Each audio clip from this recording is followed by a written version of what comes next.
자, 안녕하세요. 자연스입니다. 오늘은 고려불화 지장보살도와 관련된 이야기들, 그 다음에 지장신앙과 관련된 이야기를 잠깐 해드리려고 합니다.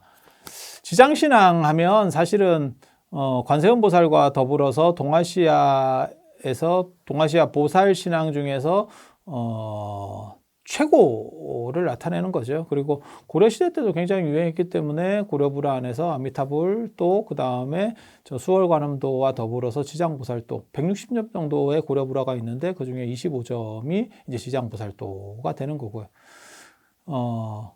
그런데 실제로 굉장히 재밌는 게 관세음보살, 지장보살 이러면 이게 내용이 좀 잘 밝혀졌나? 이렇게 생각을 하지만 그게 실제로 굉장히 복잡합니다. 그래서 지금까지 지장보살의 어떻게 보면 기원이라든지 그 다음에 그것이 어떻게 변화됐는지, 사실 지장보살이 맨 처음에는 관세음보살처럼 현세의 삶을 도와주는 그런 보살이었었어요.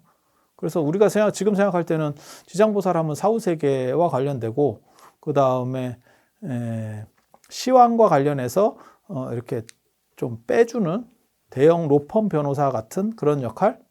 그러니까는 49일이 다 끝나기 전에 지장보살이 이렇게 재판하고 있는데 전관예우 받아가지고 이렇게 빼주듯이 뭐 이런 쪽 생각을 하는데, 그런 캐릭터로 정해진 거는 600년대 말 700년대 초에 결정이 되는 거예요. 그 전에는 지장보살이 관세음보살처럼 현세적인 것들을 도와주고 너네들 문제 있는 것들을 내가 다 해결해 줄게 라는 식의 보살이었어요.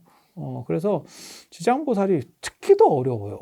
이게 관세음보살은 저 극락과 관련해서 아미타 부처님 쪽에서의 설명도 있고, 그 다음에 남인도에 실제로 보타라카산이 있다니까. 그리고 현장 스님은 거기를 갔었어요. 지금 그 위치를 정확하게 찾지는 못하는데 대충 어딘지 압니다. 저도 현장 스님이 워낙 세밀하게 이렇게 거리 계산 같은 거를 해놔가지고 대충은 알 수 있어. 단지 그게 옛날 얘기이기 때문에 아마 인도가 돈이 많으면 찾을 겁니다. 인도가 중국 정도만 돼도 찾을 겁니다. 이건 어차피 그런 정도 유적이면 발굴하면 나올 수 있거든요. 대략적인 위치를 알고 있고, 그 다음에 분명히 그런 신앙의 중심지라면 당연히 건축들이 있으니까 뭐 찾을 수 있어요. 근데 인도는 또 아시다시피 워낙 또 형이상학적인 나라고, 일반적으로 규정할 수 없는 나라? 뭐 하는지 잘 모르겠죠, 저 나라. 도대체 뭐. 게다가 인도나 중국은 문화재도 겁나 많아요. 그렇다 보니까 지네들 별 신경도 안 쓰고, 그리고 걔네가 이제 또 힌두교 중심이다 보니까 불교에 대해서 그렇게까지 이제 관심도 없고, 그다음에 경제력도 떨어지고 이러니까, 경제력이 떨어지면 문화의식이 존재하지 않거든요. 우리도 저희 어렸을 때만 하더라도 문화재 개념도 없었고, 뭐 전통문화 이런 것들은 약간 부정적으로 봤었어요. 그런 것들을 극복하고 새로운 거, 그게 새마을운동 아니에요. 그래서 녹그릇을 양은 그릇으로 바꾸고, 이게 무슨 또라이 짓인가 싶은데, 그래서 전통적인 것들은 다 어떻게 뭐 없애야 될, 중국도 그런 일을 한 거고, 그게 이제 66년에서 77년까지 그 홍위병 문화 대혁명, 중국의 가장 또라이 같은, 근현대사에서 가장 또라이 같은 거고, 그 영향을 받은 게 어떻게 보면 우리나라 새마을운동도 그렇게 된 건데, 우리는 뭐 그렇게까지 극단적이진 않았으니까. 그래서 그런 정도들이 있죠. 그래서 관세음보살 같은 경우는 찾아볼 수 있는 자료들이 훨씬 더 이렇게 강력해요. 많아. 그리고 실질적으로 보타라카산도 존재하는 데고, 그리고 지금 당장은 모르지만 기록이 다 남아 있고, 갔던 답사기가 있는데 뭐 그 현장 스님의 대당서역에 다 나오고 있는데 뭐. 그러다 보니까 실체성이 뚜렷하구나라고 하는데, 이 지장보살은 인도에서부터 시작된 건 맞아요. 맞는데 인도에서 좀 인기가 없었어. 별로 이렇게 그닥, 이게 외국 가서 터지는 경우가 있어요. 되게 재밌어. 종교도 대표적인 게 우리만 그런 게 아니고 청교도도 그렇잖아. 유럽에서 개털이었다가 그냥 메이플라워 타고 미국 왔다가 갑자기 대박? 이렇게도 되는 경우들이 있어요. 대승불교도 사실 인도 안에서는 비주류였습니다. 소승불교라고 하는 부파불교보다 비주류였었어요. 그런데 중국으로 넘어오면서 이제 이게 상황이 반전되는 거고, 그리고 외부 영역에 대해서 개척을 더 적극적으로 하는 팀들이 특징이 뭐냐면 내수가 잘 안 돼. 내수 쪽에서 밀리는 거야. 그러니까 외부 판매나 외부 세력의 확장에 더 신경을 써. 그래서 지장보살이 인도에서 발견은 돼요. 발견은 되는데 이렇게 비중 있는 보살이 아니었어. 그러다가 실크로드를 타고 중앙아시아 쪽에서 이게 대박이 납니다. 그래서 지장보살의 성산이 거라제 위산이라고, 그게 이제 호탄, 허텐, 우전, 그 다음에 그러니까 이제 실크로드 서역 남로에서 어떤 중심 국가예요. 중심 국가. 그렇게 해서 거기서 이제 문명의 교차로 같은 상황 속에서 이렇게 섞이는 과정에서 거기 지장신앙이, 그리고 거기가 호탄이 지장신앙의 성지이기도 하지만 또 한 가지가 뭐냐, 화엄경의 성지이기도 해요. 화엄경이 남인도에서부터 만들어지지만 실제로 화엄경이 지금 같은 풀세트의 대경, 그러니까 전체 완질이 만들어지는 것도 다 호탄이에요. 그래서 이 호탄이 어떻게 보면 지금은 중국 영토예요. 서역이니까. 지금으로 말하면 신장 위구르 자치구 쪽이라고 보시면 돼. 그래서 그쪽이 실크로드 때는 굉장히 번성하고 문화가 이렇게 교차하는 지역이라서 이게 섞이면서 융합적 반응들을 일으켜요. 그래서 지장신앙도 거기서 이제 떡상하기 시작을 하는 거고, 거기서 이제 맨 처음에 발전한 거는 이게 지장 삼부경이라고 그래서 십륜경, 지장 십륜경이 있고, 그 다음에 이제 중국에서 나중에 만들어졌을 걸로 추정되는 점찰선악업보경이라고 하는, 어떻게 보면 이게 전보고 참여하는 경전이에요. 우리식으로 말하면 진표율사. 진표율사의 망신참. 몸을 아끼지 않고 쉘이 이렇게 고통스럽게 하면서 참여하는 방식. 이게 어떻게 보면 이 점찰사상과 관련된 부분들이라고 할 수 있거든요. 지장과 관련해서 제일 유명한 거는 지장보살 본원경, 지장경이라고 하는 경전인데, 이 경전이 재밌게도 또 명나라 대장경에서 처음으로 목록이 발견이 돼요. 그러니까 그 앞에 있었냐? 이제 이 얘기가 자꾸 나오는 거예요. 그래서 그런 얘기들을 정리하고 지장보살의 족보를 이제 파는 거지. 족보를. 근데 족보만 파선 재미가 없잖아. 그림으로 파야지. 이게 내용만 자꾸 파가지고는 잘 안 돼. 그래서 내가 그림을 겁나 넣었어요. 그림 겁나 넣었어. 그래서 이 고려불화를 보면서 우리나라에 어떻게 보면 문화재 중에서 가장 대표적인 것 하면 고려불화, 고려청자, 나전칠기, 뭐 고려를 대표하는 3대 명품이거든요. 그래서 고려불화 얘기는 많이 들어보셨을 거예요. 그런데 그런 것들을 이제 실물로 분석하고 뭐 이런 얘기들은 실제로 별로 볼 일이 없습니다. 일반인들은. 그래서 그런 이야기가 섞어서 이제 만든 책이 이 책이에요. 그리고 여기 보시면 무불시대의 교주. 지장보살은 관세음보살은 아미타 부처님과 같이 나올 때는 넘버 2입니다. 수월관음도나 관음전에 혼자 계실 때는 넘버 1인데 이 아미타 부처님하고 같이 계시는 극락에서는 넘버 2예요. 그런데 지장보살은 어떠한 부처님하고도 결합해서 나오는 경우가 없습니다. 왜? 이게 무불시대의 교주거든요. 이게 뭔 소리인지 못 알아듣겠지? 무불시대의 교주. 부처님이 없는 시대의 짱. 이런 뜻이에요. 그러니까 지금 어떻게 되어 있냐면 석가모니 부처님이 돌아가신 지가 언제죠? 부처님이 돌아가셨을 때가 불기 1년이에요. 그러니까 부처님이 언제 돌아가신 거냐면 2565년 전에 돌아가신 거예요. 돌아가셨고 미륵이 왔느냐? 미륵은 지금 당선인이거든요. 다음 부처님으로 당선은 됐어. 그래서 지금 인수위를 꾸리고 있어. 어디서 꾸려? 도솔천에서. 도솔천에서. 그래서 거기서 지금 인수위원회가 막 활동하거든. 그쪽에 줄 서. 그쪽에 줄 서면 나중에 미륵이 이제 진짜 실무로 딱 내려오실 때 그때 대박 난다. 그 줄 쓴 사람을 내가 알아요. 그 현장 스님이에요. 그 현장 스님이에요. 그래서 현장 스님이 돌아가실 때 도솔천에 태어나기를 원하고 제자가 물어봐요. 숨 끊어지기 직전에 진짜 도솔천에 태어나십니까? 그랬더니 미륵 부처님 도솔천이 보인다. 이러면서 딱 가거든요. 그 줄 서 있어. 그래서 미래 권력에 줄 서는 거예요. 그게 좋은 거 가르쳐 주지. 얼마나 좋아. 이게 지금 경합이 붙어 있는 상황이면 어느 쪽에 줄을 서야 되는지 잘 모르잖아. 이미 당선인이라니까. 그래서 인수위를 지금 도솔천에서 꾸리고 계시고 그 중간 상황이 있을 거 아니에요. 그래서 석가모니 부처님을 과거불이라고 합니다. 이게 인도 불교에서부터 나오는 얘기예요. 그래서 과거사불 이렇게 얘기하면 구류손불, 구나모니불, 가섭불, 석가모니 부처님을 과거사불이라고 그래. 과거사불. 이분들은 가신 분들. 그러니까 쉽게 말해서 약간 이제 영험이 빠졌지. 정년퇴직하셨으니까 실권자가 아니야. 그래서 불교의 가장 큰 특징이 석가모니 부처님이 교존돼도 불구하고 석가모니 부처님을 잘 안 찾아. 그리고 보통 이제 불교에서 찾는 분들이 다 살아계신 분들이에요. 그래서 관세음보살도 살아계신 분이고 지장보살도 살아계신 분이고 그리고 아미타 부처님도 살아계신 분이고 나한도 살아계신 분이고 이게 다 재밌어요. 살아계신 분들만 찾아. 돌아가신 분 잘 안 찾아. 그게 불교의 특징 중에 하나예요. 그래서 다른 종교랑 불교가 가장 크게 차이 나는 것 중에 하나가 뭐냐면 교조를 약간 무시한다. 이거 굉장히 특이한 구조예요. 그러니까 누가 영양가 있는지를 정확하게 판단한다.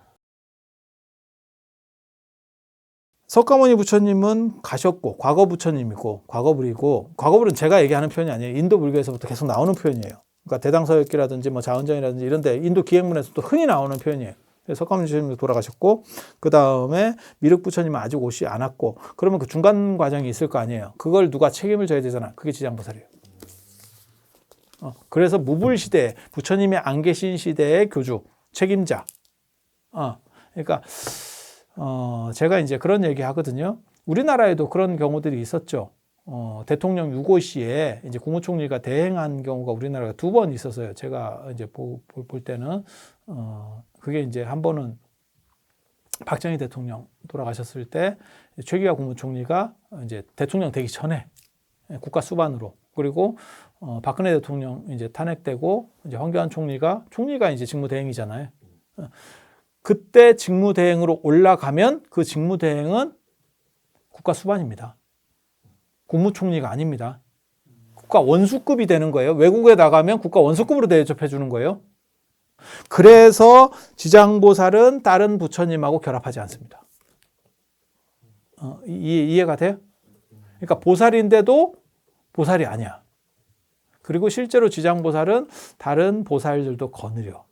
그게 이제 오만지신조 삼국유사의 대산 오만지신조에 보면 8대 보살을 거느린다라고 하는 게 나와요. 그러니까 보살이 보살을 거느린 경우는 없거든요. 관세음 보살 같은 경우도 좌우 보처로 누구를 쓰냐면 남순동자하고 해상용왕. 남순동자가 선제동자거든요. 그러니까 보살을 거느리지는 못해. 그러니까 같은 위계인데 어떻게 거느려? 그러니까는 내가 완스타인데 완스타가 완스타를 거느릴 수는 없잖아. 그건 같은 위계인데. 그래서 이분은 좀 특별해요. 그 다음에 이분을 그냥 지장보살이라고 부르는 게 아니고 지장왕보살이라고 불러요. 중국에서는 지장왕보살이 그냥 일반적 표현입니다. 일반적 표현이에요. 왜 지장왕보살이라고 부르냐면 이제 3가지 이유가 있어요. 방금 얘기한 것처럼 이래서 왕. 일반과 달리, 일반 보살과 달리 한격을 높여주는 거죠. 왜냐하면 직무대행이니까. 직무대행이니까. 그러니까 일반 총리급은 아니라는 거죠. 대통령은 아니지만 일반 총리급은 아니지. 지금 직무대행자니까. 그래서 왕.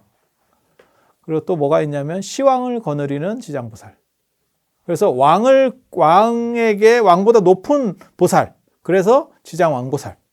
우리는 그냥 지장보살이라고 하는데 중국은 다 지장왕보살이라고 불러요. 또 한 가지가 뭐냐면 위대한 서원의 보살. 이제 모든 보살들이 앞에다가 대지문수보살, 그러면 지혜는 문수보살. 그다음에 실천은 보현보살, 대행보현보살. 그다음에 대비관세음보살. 그러니까는 같이 슬퍼하고 아파해 주는 거는 관세음보살. 대원 본존 지장보살. 이름도 좀 더 길어. 앞에도 수식도 좀 길어. 그게 왜 그러냐면 위대한 서원을 가진 지장보살. 그 위대한 서원이 뭐냐면 지옥이 비기 전에는 성불하지 않겠다. 이 세상에 어떤 종교 전통 안에서도 지옥을 면하라는 말은 있어도 내가 지옥에서 빠져나온 사람이 지옥 중생을 위해서 지옥에 들어가서 구제한다라고 말하는 종교 전통은 없어요. 유사이래로 없어. 그래서 그거를 위대한 서원이라고 하는 거예요. 위대한 서원. 그래서 지장보살을 왕보살로 부르는 게 그렇게.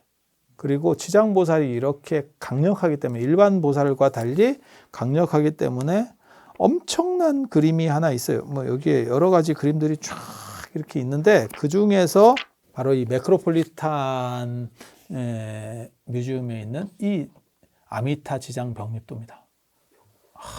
이거 그러니까 병립이라는 건 나란히 서 있다는 뜻이거든요. 나는 이 그림을 처음 보고 너무너무 놀라서 세상에 어떻게 이런 그림이 존재할 수 있지? 라고 생각했어요.